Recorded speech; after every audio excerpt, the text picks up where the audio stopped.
All right, today we're going to break down 6 common habits that are probably wrecking your sleep. And our guide for this whole thing is biohacker Brian Johnson, who used a ton of data and self experimentation to basically perfect his own rest. We're going to distill all his findings into a simple, actionable framework. So, does this question hit a little too close to home? You know that miserable, just dragged out feeling you get from chronic bad sleep? It impacts every single part of your life. But look, you're not alone. And the good news is there are real, concrete things you can do about it. And the key to solving this, the ultimate performance enhancer, the ultimate mood booster, it isn't some crazy secret. It's just high quality sleep. I know, it sounds almost too basic, but as we're about to see, really mastering it is a complete game changer. To really hammer this point home, here's a quote from Brian Johnson himself. And this isn't some guy who's always had it easy. He came from a place of terrible sleep, juggling a business, raising 3 kids. So he knows what it's like on both sides of the coin, which is what makes his findings so compelling. Okay, so how do we actually do this? Well, Johnson's experiments point to 4 key areas where the battle for better sleep is won or lost. And within these 4 areas, we're going to pinpoint those 6 specific habits that just sabotage our rest. So let's get into it. First step, timing your fuel. And this brings us straight to sleep wrecker number 1, eating too late in the day. I know that late night meal or snack can feel really comforting, but trust me, it's sending all the wrong signals to your body. Just look at this comparison. Eating late forces your body into work mode. It's busy digesting food, managing blood sugar spikes, dealing with a higher heart rate, right when it should be powering down for the night. This completely messes with your body's natural rhythm and tanks the production of melatonin, which is your key sleep hormone. And this is the metric that proved it for him.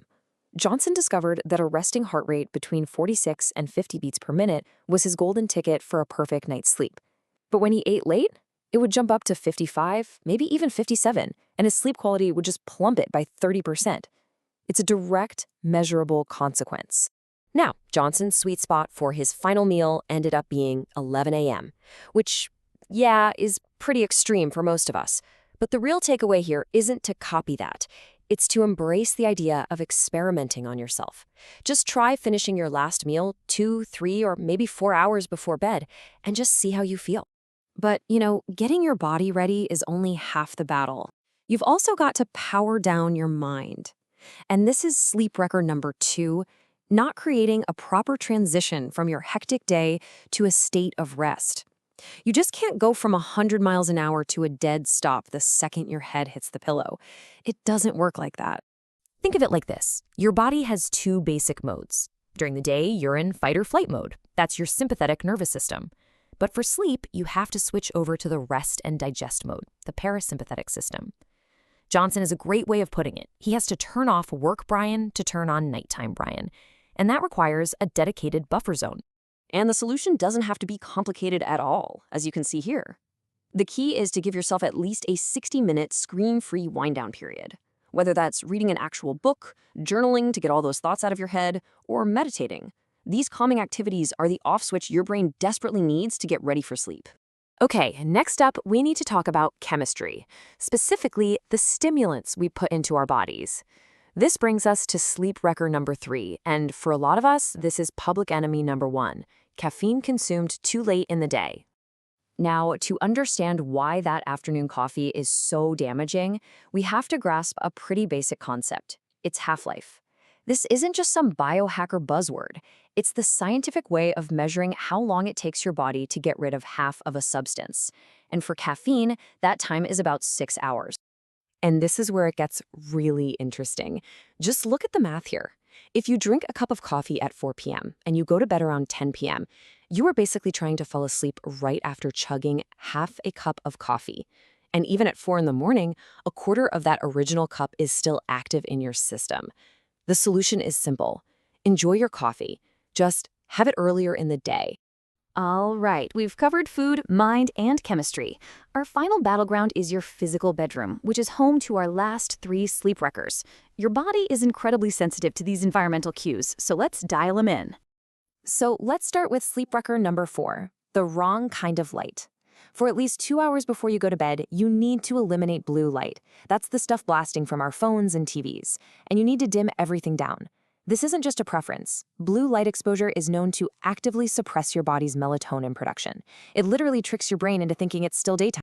And then there's sleep record number 5, getting your temperature wrong. It's a well-known biological fact that your body's core temperature has to drop to get into and stay in a quality sleep state. Johnson's data even shows the perfect temperature can change depending on the sleep stage, a bit cooler for deep sleep, then a little warmer for REM. Now, he uses fancy tech to do this, but the takeaway for us is simple. Keep your bedroom cool. And finally, sleep record number 6, noise. Random sounds are so disruptive to our sleep cycles. The first step, even though it can be a little uncomfortable, is often the simplest. Just talk to people. Johnson politely asked his neighbor about a barking dog, and boom, problem solved. If that's not an option, noise machines are a great way to create a consistent, soothing soundscape. So let's wrap this all up with a final thought on how we even think about sleep in our culture. We live in this culture that loves to brag about running on fumes, right? Like sleep deprivation is some kind of badge of honor. But Johnson argues for the complete opposite. Getting a full night of restorative sleep isn't lazy, and it's not selfish. It's a profound act of service that lets you show up as the best, most capable version of yourself for everyone in your life. So the question to leave you with is this. Is that constant pressure to be on and hustling actually subtracting more from your life than it's adding? Maybe the most heroic, most productive thing you can do tonight is just get a great night's sleep.